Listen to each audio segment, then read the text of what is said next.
नमस्कार, स्वागत है आपका बीकानेर फ्रंटियर में।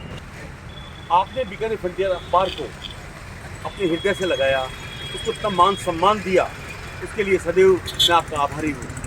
बीकानेर फ्रंटियर आ रहा है अपनी वेबसाइट लिखकर आप तक पल पल की खबरें पहुँचाने के लिए।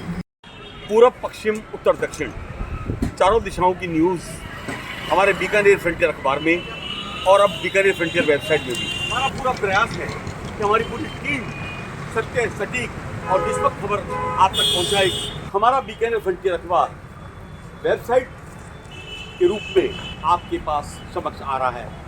आशा ही नहीं बल्कि पूर्ण विश्वास है कि ये सदैव इसी तरह स्नेह बनाए रखेंगे। देखते रहिए और जुड़े रहिए बीकानेर फ्रंटियर के साथ।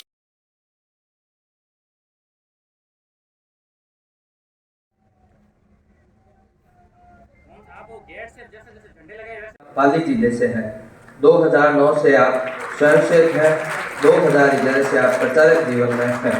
पूर्व में आप जैसलमेर नगर प्रचारक, श्री गंगानगर नगर प्रचारक, सूरतगढ़, भीनमाल, बालोतरा जिला प्रचारक रहे हैं। स्वागत समिति के अध्यक्ष डॉक्टर अजय राजपुर जी से आग्रह करता हूँ।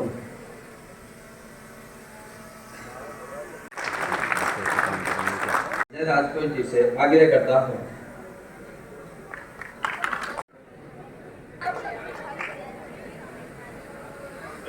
आग्रह करता हूँ।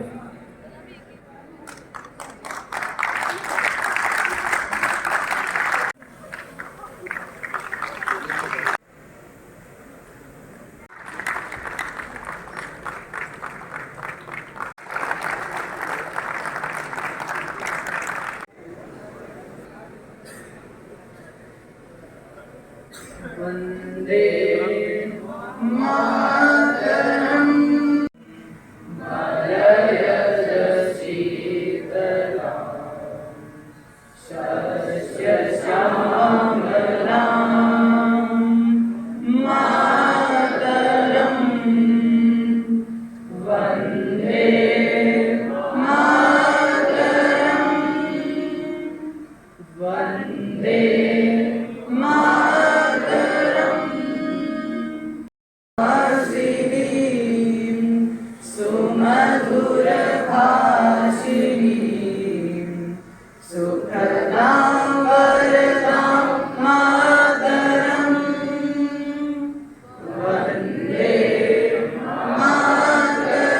परिषद के क्षेत्रीय संगठन मंत्री आदरणीय अजय जी ठाकुर भाई साहब, सम्मानित व्यवसायी विजय मोहन जी, परिषद के जिला संयोजक, महामंत्री, कार्यकर्तागण व यहाँ पधारे हुए हमारे सभी मीडिया क्षेत्र के बंधु, अखिल भारतीय विद्यार्थी परिषद द्वारा आज जिला सम्मेलन शंखनाद में पधारे हुए दूर दूर से विद्यालय, महाविद्यालय से सभी छात्र छात्राओं का मैं हार्दिक अभिनंदन करता हूं।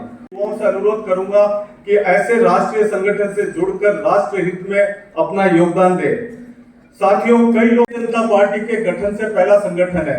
1200 वर्षों की गुलामी के बाद जब हमें आजादी मिली तो हमारे लिए सबसे बड़ा चिंता का विषय ये था कि हमारा देश युवा है, इन छात्रों को हमारी युवा शक्ति किसी गलत रास्ते पर ना चली जाए।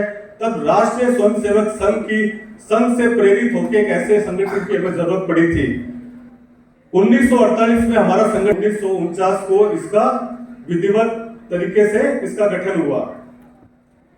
साथियों, ये एक ऐसा संगठन है जहां महिलाओं को उचित स्थान मिला गया है। बाकी हम दूसरे संगठन को देखकर अध्यक्ष बनाया है और आप जैसे राष्ट्रवादी छात्र छात्राओं से मुझे परिचित होने का मौका मिला। इसके लिए मैं एक बार फिर से सभी को धन्यवाद देता हूँ। नमस्कार। श्री दिलीप जी पुरी, श्री सुधा जी आचार्य,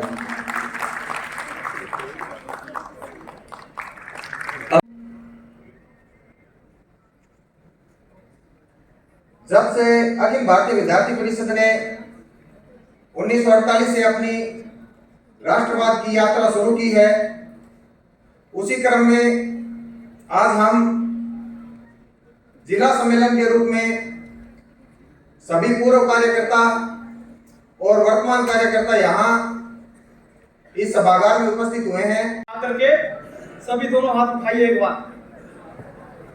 भारत माता की, भारत माता की।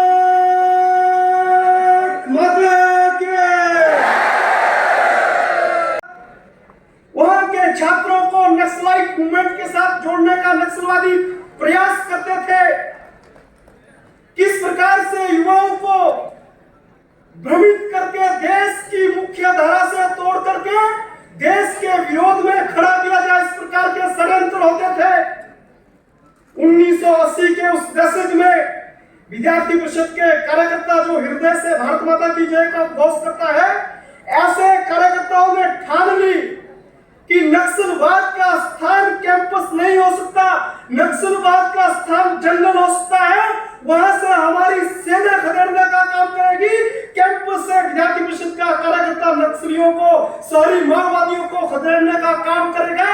एक नहीं अनेकों विद्यार्थी परिषद के कार्यकर्ताओं ने भारत माता की जय, वंदे मातरम के घोष को स्थापित करने के लिए, तिरंगे के सम्मान के लिए 15 अगस्त और 26 जनवरी को तिरंगा, देश भर के लाखों कार्यकर्ताओं ने चुनौती दी कि जहां हुआ तिरंगे का अपमान वही करेंगे तिरंगे का सम्मान। और देश भर से हजारों छात्र छात्रा एकत्रित होकर के उस कश्मीर के लाल चौक पर आतंकवादियों की छाती के ऊपर तिरंगा फहराने का काम विद्यार्थी परिषद के कार्यकर्ता करते हैं। और उसके बाद ही वर्तमान के देश के प्रधानमंत्री भी विद्यार्थी परिषद के इस आंदोलन के बाद कश्मीर के उस लाल चौक पर तिरंगा फहराते हैं। कोई पॉलिटिकल पार्टी का लीडर भी विद्यार्थी परिषद के सोच के बाद कुछ करने का सोचते हैं, ऐसा अनूठा संगठन अखिल भारतीय विद्यार्थी परिषद है।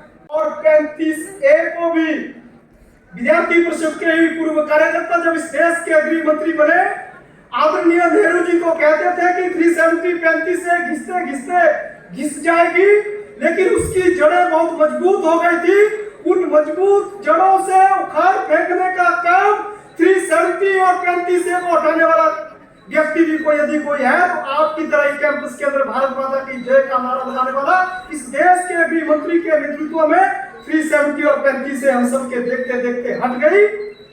और कार्यकर्ता मित्रों, 370 और 35A हटने के बाद जो अलगाववादी नेता कहते थे कि कश्मीर की वैली में 370 35A हटेगी तो कोई तिरंगा उठाने वाला नहीं रहेगा, आपको जान करके खुशी होगी, आप विद्यार्थी परिषद के कार्यकर्ता, आपको गर्व की अनुभूति होगी।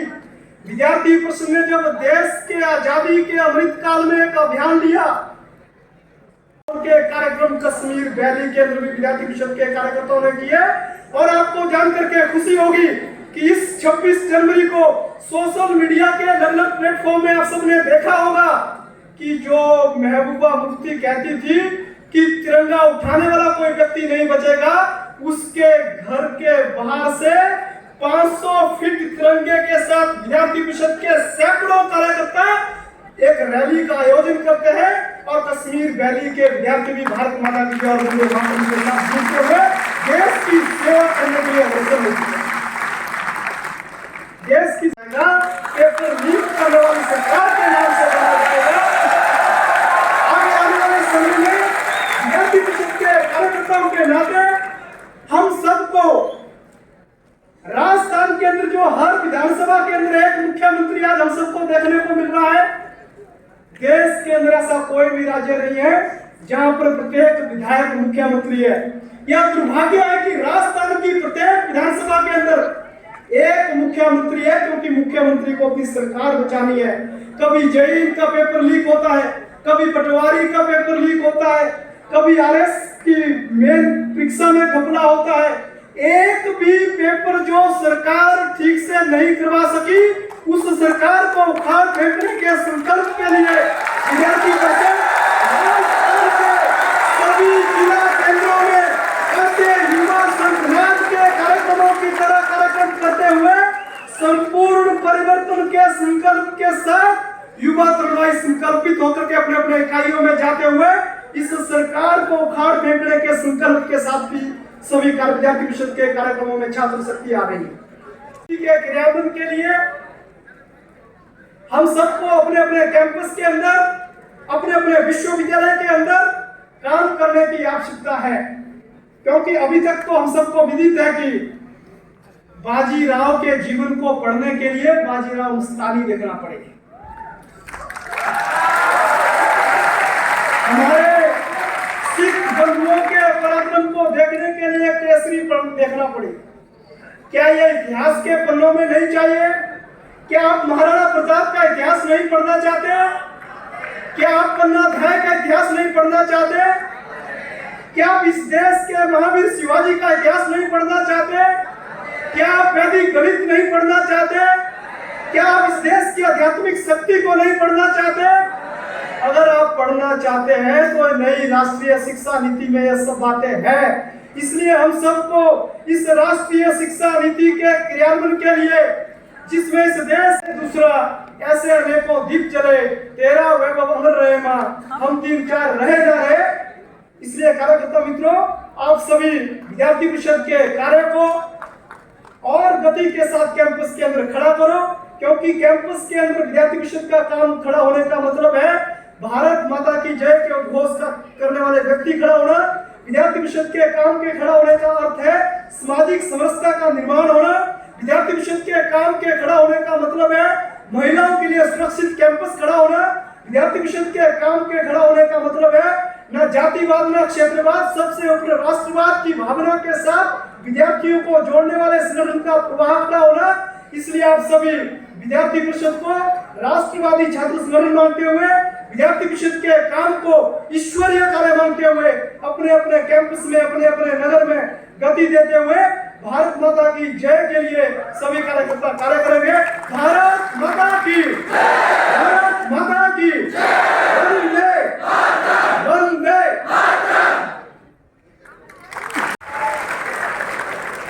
धन्यवाद सर। अब मैं छात्र शक्ति बंधु भगिनी,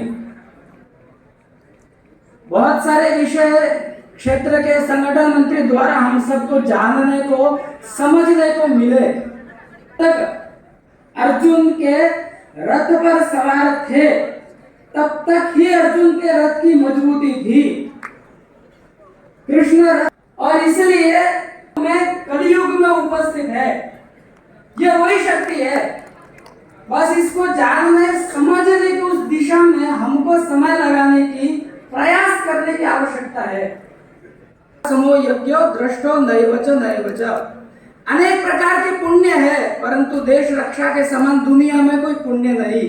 अनेक प्रकार के व्रत है, परंतु देश रक्षा के समान कोई व्रत भी नहीं है।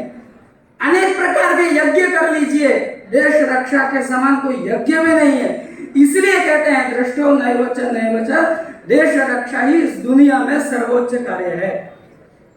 पूर्व फांसी लगने वाली थी, हलचल मची, क्या हुआ? तो पूछा एक जन ने धीरे से कहा, भगत सिंह को फांसी होने वाली है। एक ने कहा एक काम करो, भगत सिंह के पास जाओ और उनकी जो सामग्री मिले वो लेकर के आओ। बोले क्यों?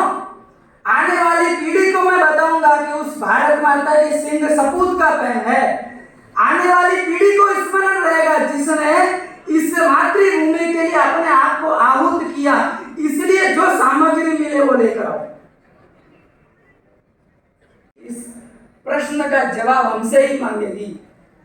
समय कीमती है, समय कीमत मांगता है। समय पर दिया गया समय ही बताएगा कि आने वाला समय कैसा होगा। इसलिए समय दीजिए और वो समय हमारे मातृभूमि के लिए, देश के लिए उपयुक्त हो। इस भाव को हम सब अपने मन में, उस संकल्प को दृढ़ करते हुए इस भाव को हम सब लेकर के जाए, इतना आपसे निवेदन है। आप पूर्व में विद्यार्थी परिषद छात्र संघ अध्यक्ष रहे हैं। श्री दिनेश जी ओझा, आप पूर्व में छात्र संघ अध्यक्ष बेसिक कॉलेज रहे हैं। चाहे मातृशक्ति पार्षद सुधाचार्य जी हो, जब ये सब हितेश जी भाई साहब और ठाकुर जी ने सुन लिया तो हमारे मन में एक बात आई कि अखिल भारतीय विद्यार्थी परिषद एक संगठन है या कुछ और है। और मैं अपने आप से सवाल करते करते में हमारे अंदर एक जवाब आयो कि वो सबसे बड़ो पेड़ है। ई पेड़ रहे अंदर कई फल तो अठे बैठा है और कई फल अबार दिल्ली में भी बैठा है, जिका बैठ क्या भारत ने फल दियो 370 भी गई और 35 भी गई। और वो सगलो जी को खेल हो कि खेल का क्या गुण आप जैसा युवा समेरा अखिल भारतीय विद्यार्थी परिषद एक एक विद्यार्थी एक एक सदस्य आप सब बड़े ही ओजस हो ताली बजाने सु लेर हसन सु लेर जोश पूरो भरेड़ो है लेकिन एक बात आज बता दूं ज्ञान एक ऐसी चीज है जिकेरी उम्र कोनी हुए